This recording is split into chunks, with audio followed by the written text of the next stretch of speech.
No, you know, oh wow, I can see it now.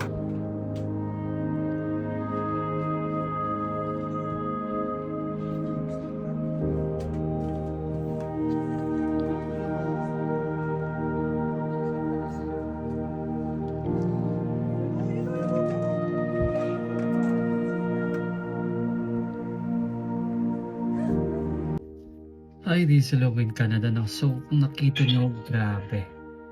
Grabe yung Aurora Borealis na nasaksihan ko sa taas, no? Ibig kong sabihin sa labas ng aking sa bahay na tinitiran ko dahil nandito ako sa basement. So, grabe yun. Grabe, kung titignan ko, akala ko yung Aurora Borealis, akala ko ano lang siya, color green, no? Nakikita ko lang no sa TV noon, sa especially sa National Geographic nung maliit pa ako. Akala ko color green lang siya na sumasayaw. Pero nagulat ako na meron palang red na kasama siya at hindi lang siya na normal na Aurora Borealis na sumasayaw na color green. So kung makikita niyo sa video ko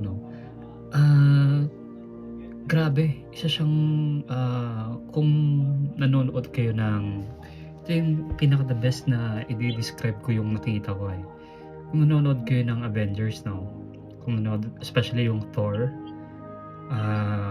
pag nagpapasundo siya or nagpapakuha siya sa parang gatekeeper niya, pag nagpapakuha siya or nagpapasundo, pag nagta-travel siya sa ibang lugar or yung dinadaanan niya, kung makikita nyo, yung mga color, yung parang mga rainbow color na green, red, parang ganun yung nakita ko sa kanina.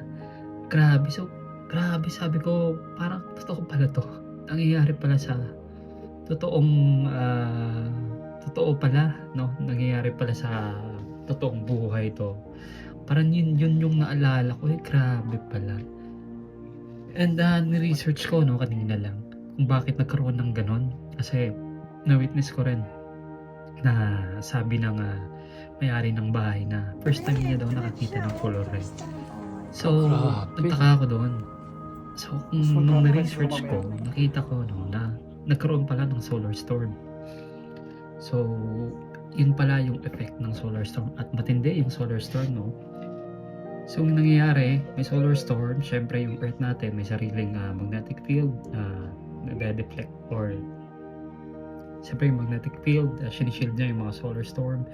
Tapos, yun nga, nangyayari lang sa south or north yung Aurora Borealis kasi dun lang yung sa dulo lang ng magnetic field nakakapasok yung solar storm or yung mga solar galing sa araw, So, yun pala, malakas pala talaga yung solar storm na tumama. Kaya, kita ito hindi lang sa Canada, kundi sa ibang panig pa ng mundo, So, ito isa sa pinaka-rare na mga pangyayari or phenomena sa kalawakan, So, grabe, napaka-rare. Isa tayo sa pinaka-maswerte nga nakasaksi sa Aurora Borealis na yun. Na hindi lang pala siya na usual na green na sumasayaw.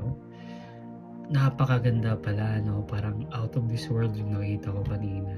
Grabe, hindi ko ma-explain yung feeling, parang noon naniniwala ka ba sa magic, ngayon parang alos lahat pwede mo nang paniwalaan, It's a matter of na parang magkakaroon lang siya ng time lang yung makakasabi paano i-explain yung isang bagay. Kaya grabe, posible pala lahat. Parang sabi ko kanina, parang sa pelikula ko lang to napanood sa Marvel or sa Thor na cause ng solar storm, Yun pala yung labas niya, which is napakaganda, napaka-weird na napakaganda. So hindi siya gaanong makikita sa mata lang. Mas clear siya pag ginagamit mo yung iyong cellphone. Kaya hindi mo siya mapapansin, kung hindi siya ganun kalakasan. Pero pag may cellphone ka, especially yung green na sumasayaw, makaka-capture mo talaga siya through cellphone. Kaya isa tayo sa pinakamaswerteng nakakita nun, especially dito sa Canada, sa Philippines, medyo hindi tayo as in swerte kasi nasa dul or sa gitna siya ng Earth. Pero grabe, dito sa Canada, kasi mahilig ako sa astronomy, lahat tungkol sa astronomy. Pinapangarap ko lang doon noon, pero ngayon halos nasasaksihan ko na yung mga pinapangarap ko lang ng mga bagay nung maliit pa ako. Katulad ng snow, first time ko nakakita ng snow, aurora borealis, yung mga tulips, no, na drawing ko lang talaga ngayon. No? Isa to sa pinaka-paborito kong bulaklak. Kaya blessed tayo kasi nasasaksihan ko yung mga bagay na hindi ko akalaing masasaksihan ko. Akala ko hanggang pangarap lang or hanggang panaginip lang. So pasalamat tayo doon, blessed tayo doon. Kaya isa ito sa pinasasalamatan ko na binigyan ako ng opportunity na makapunta dito sa Canada at hopefully mamuhay ng maging tuloy-tuloy na maging tuloy-tuloy na yung buhay ko dito sa Canada, no. So yun lang, gusto lang i-share sa inyo yung mga pangyayari na talagang nakakamangha. So sa mga nangangarap, don't lose hope. If may opportunity, grab lang agad. Kasi hindi nyo alam, no? Akala nyo nananaginip kayo, pero totoo na pala. Nasa harap nyo na pala yung mga pinapangarap nyo noon. This is Longo in Canada again, and salamat sa patuloy na sumusuporta. Yun lang sa ngayon, and God bless.